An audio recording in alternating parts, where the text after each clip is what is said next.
Hello, and welcome to the healthcare portion of your Security Awareness and Training course. Again, my name is Brian Schrift, and I hope you enjoyed the first video.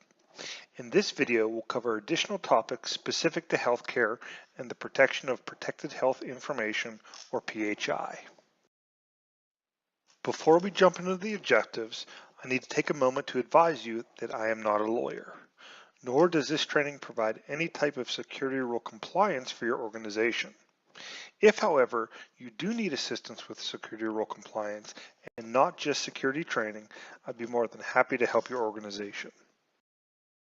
We'll focus on three areas as part of this training: security awareness, privacy and incident reporting, and working with business associates. So, why is security awareness in healthcare important? Well, for a number of reasons, but we're going to just highlight a few. First, let's take a brief look at the security rule itself. The security rule's primary objectives are to ensure the confidentiality, integrity, and availability of protected health information. In plain English, the law was written to ensure that adequate safeguards are put in place to protect patient information from unauthorized access and disclosure, improper alterations or deletions, and being inaccessible when needed. The Health Information Technology for Economic and Clinical Health, otherwise known as HITECH Act, was enacted as part of the 2009 stimulus bill. One of the primary purposes of the HITECH Act was to provide a series of amendments, clarifications, and updates to HIPAA, including a significant increase in enforcement activities and penalties. The HITECH Act also marked the first time that business associates could be found to be directly liable for HIPAA violations.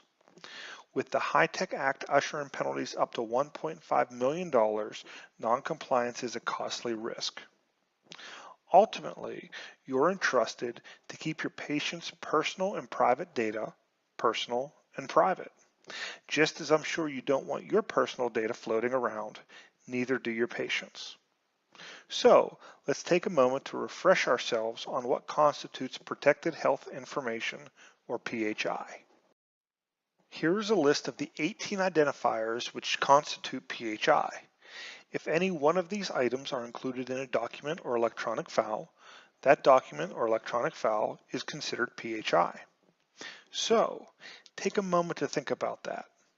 If any document or electronic file that contains any of the above items, so that could be handwritten notes, a fax, data in your electronic medical record system, notes that you've typed up in Word and then saved to an encrypted, I hope, thumb drive, and I'm sure you can think of many more. For business associates taking this course, such as accountants, if you're provided a copy of your client's QuickBooks file, which may contain a patient name, possibly from a refund check, it is now considered PHI, and you must implement safeguards to protect it.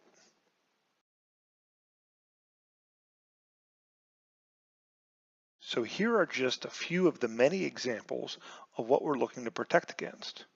Not only did these organizations receive significant fines, but some really bad press and upset patients. Additionally, I selected these examples as they could easily occur in any sized organization. We're not talking about sophisticated hacking in many of these instances. 2 organizations received fines simply because a crime was committed against them. However, they were in the wrong for not having safeguards in place to protect them against that crime, primarily encryption. Another was a malware infection. These are common threats that organizations need to protect themselves against that I see going unprotected way too often. And why do we have these types of crimes being committed against the medical industry specifically? In terms of the value of compromised data, medical records are far more valuable than credit cards or other personally identifiable information. Just imagine how long it would take or how many services would be provided to a patient that came in with a stolen medical record. By the time that patient made it through the system, there could be tens of thousands of fraudulent dollars charged to that insurance provider. not to mention adding all the inaccurate information to the victim's medical record. In our next section, we'll discuss privacy and incident reporting. Part of patient privacy is a need-to-know policy, also referred to as segregation of duties. This means that you should only have access to PHI required to do your job and nothing more.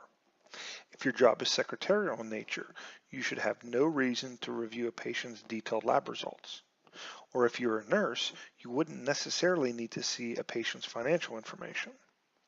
In smaller organizations, the same people often wear multiple hats, requiring the need to access many parts of the system, which is fine. But when reasonable and appropriate, segregation should occur. The security officer must be notified in the event of an attempted or successful unauthorized use, disclosure, modification, or destruction of PHI. It is then the security officer's responsibility to assess the incident and respond accordingly.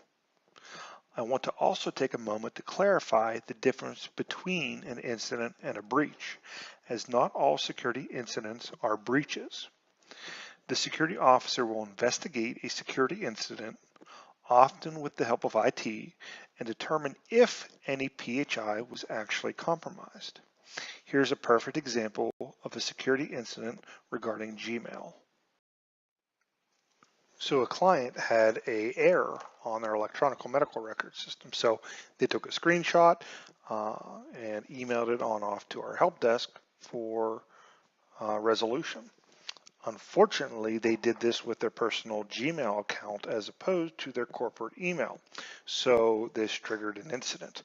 And that is because in that screenshot, we had the nice error in the middle of the screen, so we knew exactly what we were going to diagnose. But at the same time, there was PHI surrounding that error based on the patient they were currently reviewing.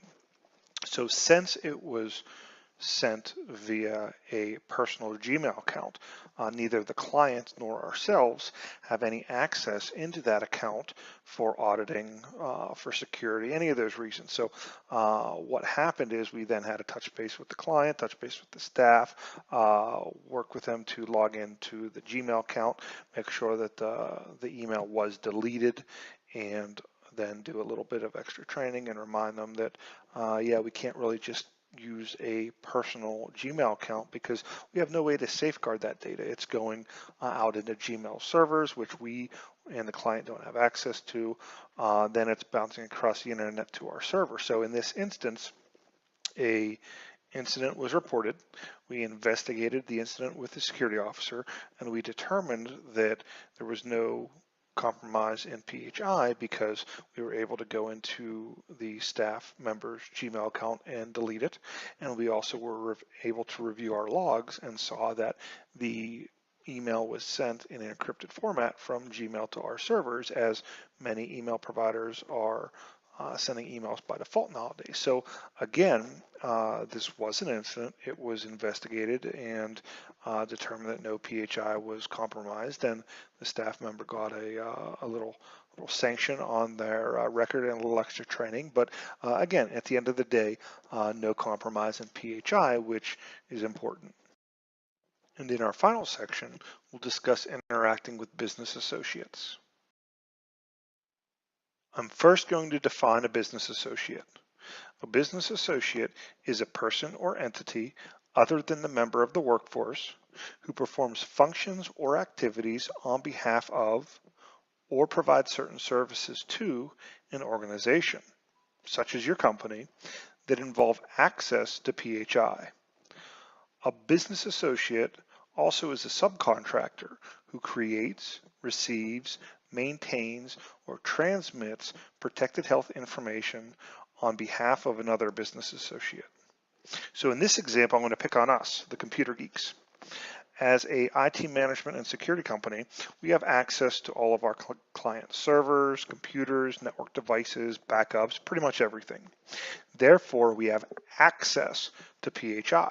And in many instances, we also are providing safeguards or actually copies of that PHI in the form of backups. So in this instance, access is the key word which makes us a business associate. Since we're a business associate, we've signed a business associate agreement with your security officer where we acknowledge the security and safeguards in place for protecting PHI. Just like yourself, we should only access PHI when it's required to do our job. This also means that you'll be able to discuss and disclose PHI with us if needed. For instance, if a certain medical record isn't coming up or it's prompting an error, we would be okay, and we would need to see that PHI to get in and support and fix that error for you.